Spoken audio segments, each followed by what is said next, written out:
नमस्कार, your money में आप सभी का स्वागत है। मैं हूं सुमित और जिस तरह से इक्विटी मार्केट की इंपॉर्टेंस है उसी तरह से पर्सनल फाइनेंस की भी इक्वली इंपॉर्टेंट है। ना केवल पैसा कमाना बल्कि पैसा बचाना और साथ साथ धीरे धीरे पैसा बढ़ाना अलग अलग असेट क्लासेस के जरिए, ये योर मनी में हमारा हमेशा डिस्कशन रहता है, यही हमारी मंशा रहती है।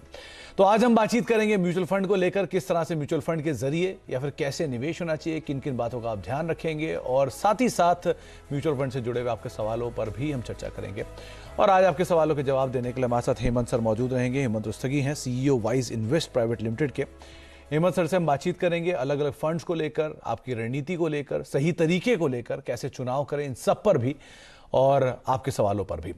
आपका भी कोई सवाल है तो आप हमारे साथ जुड़ सकते हैं। yourmoney@nw18.com ये हमारा मेल आईडी है जिस पर आप अपना पूरा सवाल भेज सकते हैं, चाहे वो पर्सनल फाइनेंस के किसी भी माध्यम से जुड़ा हुआ हो या फिर आप हमारे व्हाट्सएप नंबर पर भी यानी कि 7045220000 पर भी अपना सवाल भेज सकते हैं और साथ साथ इस कार्यक्रम का हिस्सा बन सकते हैं। अलग अलग जानकार हमारे साथ मौजूद रहते हैं अलग अलग टॉपिक्स पर डिस्कशन करने के लिए और उन टॉपिक्स पर आप अपने सवाल हमसे पूछ सकते हैं। चलिए, आज हम बातचीत करेंगे हेमंत सर से और हेमंत सर से हम चर्चा करेंगे म्यूचुअल फंड्स को लेकर, कैसे आपको अपनी रणनीति बनानी है, कैसे सही फंड का चुनाव करना है और किन किन बातों का आपको ख्याल रखना है जब आप म्यूचुअल फंड के बारे में चुनाव करने जा रहे हो। तो हेमंत सर नमस्कार, स्वागत है आपका कार्यक्रम में। देखिए, इन्वेस्टर को सबसे ज़्यादा जो चीज़ अखड़ती है वो यही कि अगर म्यूचुअल फंड में निवेश करना है तो क्या चीज़ों का ध्यान रखें। आमतौर पे हम पुराना हिस्टोरिकल रिकॉर्ड देख लेते हैं, आमतौर पे हम परफॉर्मेंस देख लेते हैं, उनका कहाँ कहाँ पे निवेश है वो देख लेते हैं और मेजर थ्रस्ट जो आम निवेशकों का होता है वो होता है उसकी पुरानी परफॉर्मेंस पे कि कैसी परफॉर्मेंस आई, उसके हिसाब से वो निवेश कर देते हैं। कितना सही है ये चुनाव का तरीका, कौन कौन सी चीज़ों का ख्याल रखना चाहिए, आपका एक्सपर्ट ओपिनियन क्या कहता है? सुमित, आपने बिल्कुल ठीक कहा। ज्यादातर हमने देखा है कि इन्वेस्टर जो है उनका जो फोकस है वो परफॉर्मेंस पे रहता है और अनफॉर्चुनेटली परफॉर्मेंस में भी ज्यादा ध्यान जो है वो शॉर्ट टर्म परफॉर्मेंस पे रहता है, लॉन्ग टर्म परफॉर्मेंस पे उतना ध्यान नहीं रहता है। तो उससे होता क्या है कि जब आप शॉर्ट टर्म परफॉर्मेंस देखते हो तो जब बाजार अच्छा कर रहा होता है तो आपको ऑब्वियसली लगता है कि इक्विटी में ही पैसा डालना चाहिए, तो आप अपने पोर्टफोलियो को जरूरत से ज्यादा एग्रेसिव बना देते हो। और वही अगर अगर मार्केट गिरावट हो रही है, मार्केट में वॉलेटिलिटी है, तो ऑब्वियसली जब वहां पे शॉर्ट टर्म परफॉर्मेंस इतनी अच्छी नहीं रहेगी तो फिर आपको लगेगा कि नहीं, इक्विटी में पैसा नहीं डालना है, फिर हम जाएंगे कंजर्वेटिव ऑप्शन में। और फिर क्या होगा, फिर आप लॉन्ग टर्म में अपने जो फाइनेंशियल फ्यूचर के ऊपर कंप्रोमाइज करते हो। तो सबसे बड़ा इशू यही है कि जब आप खाली परफॉर्मेंस देख के फंड चुनते हो तो आप फंड सिलेक्शन को पहला स्टेप बना देते हो, जबकि आपके इन्वेस्टमेंट प्रोसेस में वो आखिरी स्टेप होना चाहिए। तो सबसे इंपॉर्टेंट फैक्टर मेरे हिसाब से किसी भी इन्वेस्टर्स के लिए जो म्यूचुअल फंड में इन्वेस्ट करना चाहते हैं उनके लिए होता है सुटेबिलिटी।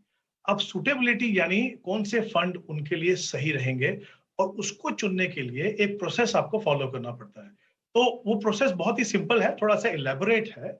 आई थिंक निवेशक अगर उसको स्टार्टिंग में वो फॉलो करें, काफी सारी दिक्कतें जिनको हम डायलेमास बोलते हैं या दुविधा जो रहती हैं बाद में आती है, वो शायद आपको देखने को नहीं मिलेगी। तो सबसे पहला स्टेप होना चाहिए कि आप अपने इन्वेस्टमेंट गोल्स को आप एस्टेब्लिश करो। हम सभी चाहते हैं कि हम अपने पैसे से कुछ अचीव करें। तो पहले तो वो डिटरमिन करना है कि हमें क्या अचीव करना है, और उसमें हमारे लॉन्ग टर्म गोल्स होते हैं, जैसे रिटायरमेंट प्लानिंग हो सकती है, बच्चों की एजुकेशन हो सकती है, मीडियम टर्म गोल्स हो सकते हैं, मान लीजिए कुछ घर खरीदना हो, शॉर्ट टर्म में कभी बच्चों की फीस पे करनी हो या कोई गाड़ी खरीदनी हो। तो अपने गोल्स को आप पहले तो एस्टेब्लिश कीजिए कि मेरे ये गोल्स हैं, इनको मुझे पूरा करना है। दूसरा स्टेप होना चाहिए आपका कि आप हर गोल को एक समय देंगे। कितना समय, रिटायरमेंट कितने साल दूर है, बच्चों की एजुकेशन कितने साल दूर है, घर खरीदना कितने साल दूर है, गाड़ी खरीदना कितने साल दूर है।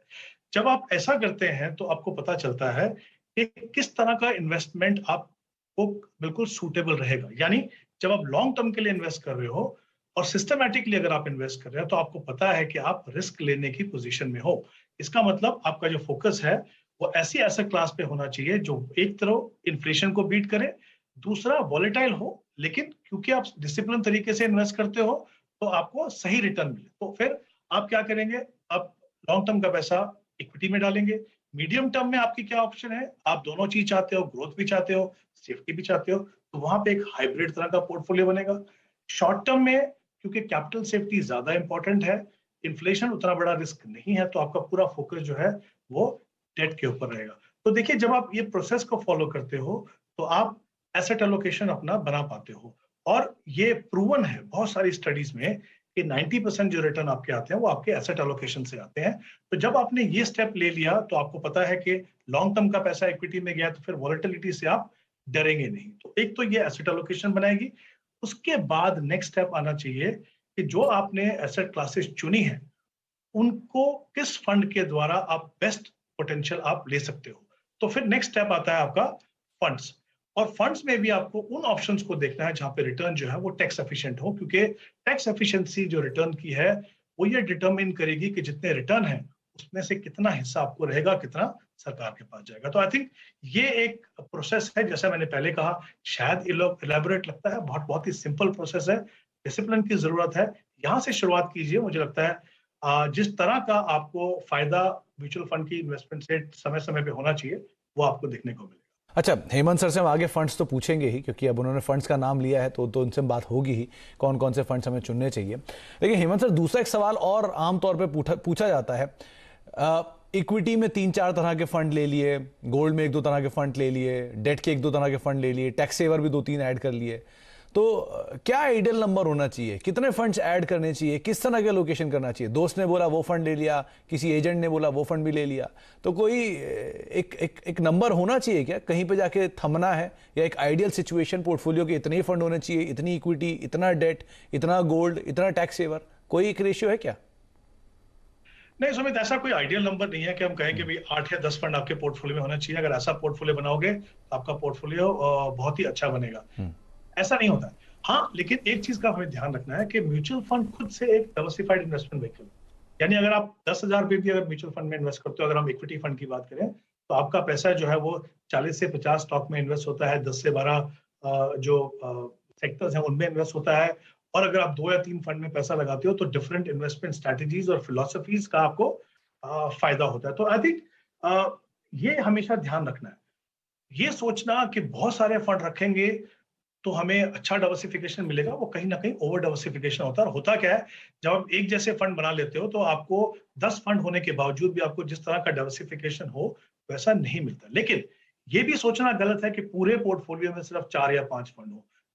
अमूमन हम जब बात करते हैं तो ये रहता है कि नहीं, बहुत ही कम फंड होने चाहिए, बहुत ज्यादा फंड नहीं होना चाहिए। आई थिंक वो भी सही नहीं है। सही चीज ये है कि आपको देखना है कि जैसे मैंने पहले कहा, शॉर्ट टर्म, मीडियम टर्म और लॉन्ग टर्म के गोल्स हैं आपके। तो जाहिर सी बात है, शॉर्ट टर्म में आपको शॉर्ट टर्म पार्किंग करनी पड़ सकती है, या 2-3 साल के लिए समय अगर पैसा लगाना है तो फिर ऑब्वियसली एक लिक्विड फंड रहेगा, एक डेट फंड रहेगा।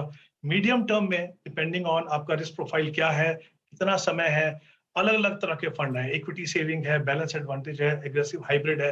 तो डिपेंडिंग ऑन आपकी टाइम होराइजन और आपकी रिक्वायरमेंट। फिर लॉन्ग टर्म में आपको पता है कि हमें मार्केट के 3 सेगमेंट हैं, large cap, mid cap, small cap, और हम चाहते हैं कि पोर्टफोलियो ऐसा बने जहां पे रिस्क और रिवॉर्ड के बीच में सही तालमेल मिले। तो आपको obviously flexi cap, multi cap और इस तरह के फंड आपको रखने हैं। तो मेरा ये मानना है कि आपको हर गोल के लिए 3 या 4 फंड आप रखें।